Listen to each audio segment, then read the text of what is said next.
Eu sou Nilma Oliveira e esse é o capítulo 3. A qual condição podemos respeitar o passado?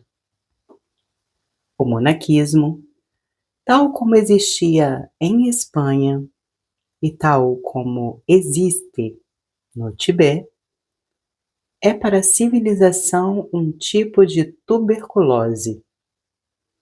Ele para rápido a vida. Ele despovoa simplesmente. Clausura, castração. Ele foi flagelo em Europa. Acrescente a violência feita à consciência, as vocações forçadas, o feudalismo apoiando-se na clausura, a mais velha declinando no monaquismo, o que excedia a família. As ferocidades que nós acabamos de contar, os impasses, as bocas fechadas, os cérebros murados, tantas inteligências desafortunadas colocadas no caixote de votos eternos, a tomada do hábito, o enterro dessas almas que estão vivas. Acrescente ainda os suplícios individuais, as degradações nacionais, e quem quer que você seja, você vai sentir-se estremecer diante do hábito e do véu, esses dois sudários da invenção humana. Portanto, em certos pontos e em certos lugares, a despeito da filosofia, a despeito do progresso, o espírito claustral persiste em pleno século XIX. E um bizarro ressurgimento ascético surpreende, neste momento, o mundo civilizado. A teimosia das instituições envelhecidas em se perpetuarem parecia a obstinação do perfume rançoso que exigia vosso cabelo, a pretensão do peixe apodrecido que quer ser comido, a procura de roupas de criança que um adulto quer vestir, e a ternura dos cadáveres que regressam para abraçarem os vivos. Ingratos, diz a roupa, eu o protegi no mau tempo, por que você não me quer mais? Eu venho do alto mar, diz o peixe. Eu fui uma rosa, diz o perfume. Eu os amei, diz o cadáver. Eu os civilizei, diz o convento. A isso tudo, uma só resposta. Antigamente. Sonhar com a prolongação indefinida das coisas defuntas e o governo dos homens pelo embalsamamento, restaurar os dogmas que estão em péssimo estado, restaurar o dourado dos santuários, rebocar os muros, bem dizer, as relíquias, remobiliar as superstições, revigorar os fanatismos, remanejar a escova e a sabre, reconstituir o monaquismo e o militarismo. Creem na bênção da sociedade para a multiplicação dos parasitas, impondo o passado ao presente. Isto é estranho. Existe, no entanto, teóricos para essas teorias. Esses teóricos, gente de espírito vago, tem um procedimento bem simples. Eles aplicam sobre o passado um revestimento que chamam ordem social, direito divino, moral, família, respeito aos ancestrais, autoridade antiga, tradição santa, legitimidade, religião. E eles vão gritando: vejam, peguem isso, honesta gente. Essa lógica era conhecida dos antigos. Os arúspicios já a praticavam. Eles esfregavam giz branco em uma novilha preta e diziam: ela é branca. Quanto a nós respeitamos isto. E aqui, nós poupamos o passado, visto que ele consente em estar morto.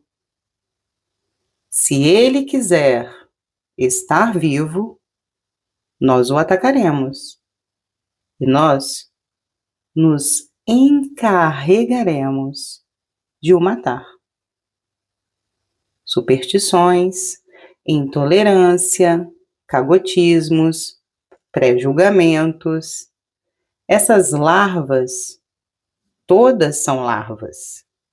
São tenazes à vida. Elas têm dentes e unhas na fumaça. É necessário as apagar uma por uma e fazer contra elas uma guerra. E fazer sem trégua.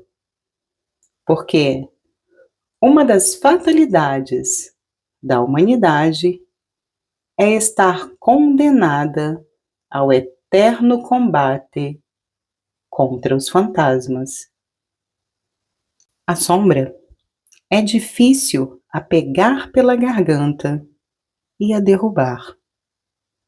Um convento na França, em pleno meio-dia do século XIX, é uma escola de corujas fazendo face ao dia. Uma clausura em flagrante delito de asceticismo do belo meio da cidade de 89, de 1830, de 1848. Roma expandiu a Paris. É um anacronismo e, em tempos ordinários, para dissolver um anacronismo e o fazer desaparecer, só é necessário o fazer soletrar o milésimo. Mas nós não estamos em tempos ordinários. Combatamos.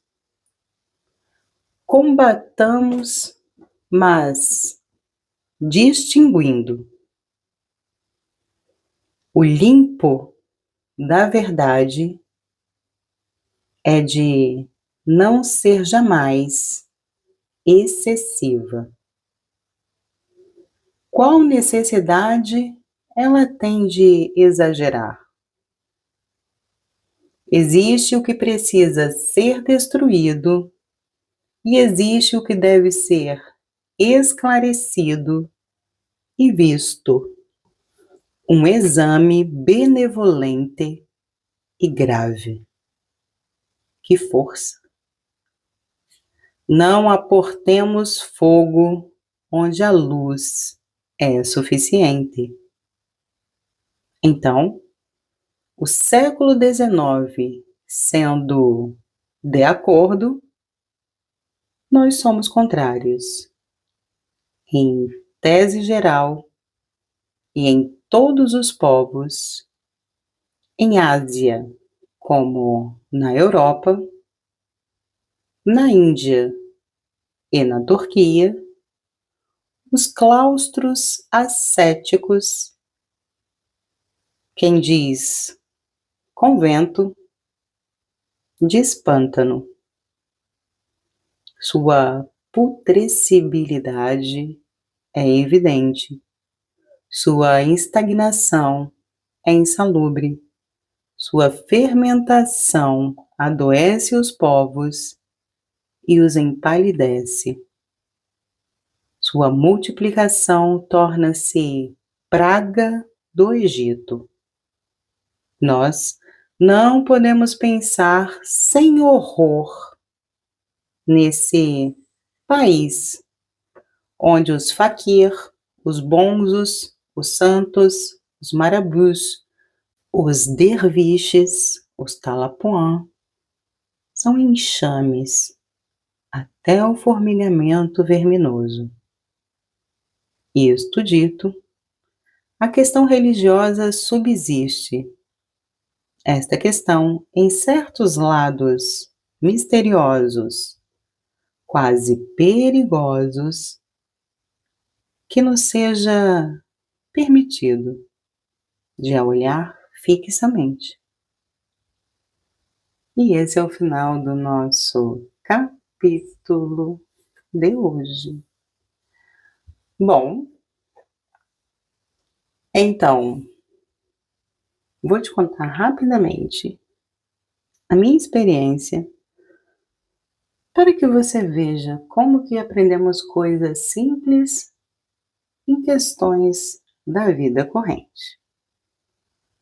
Andei tendo muita dor de cabeça, o que não é normal, e eu percebi que vinha dos olhos, porque eu tinha dificuldade de enxergar quando eu tinha essas dores. Então acreditei que a minha miopia havia aumentado, o que me fez até um pouco de medo. Mas depois, como poiana que sou, resolvi que a vida é assim. Vamos ao oftalmologista para corrigir. E na verdade não. Ela diminuiu.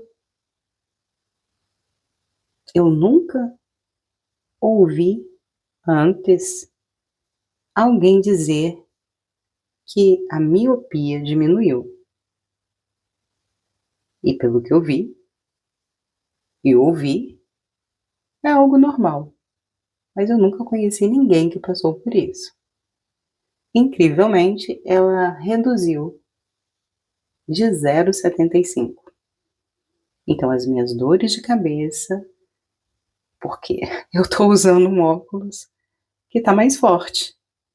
Então, os olhos estão forçando e isso está provocando essas dores de cabeça. E às vezes me dava mesmo enjoo.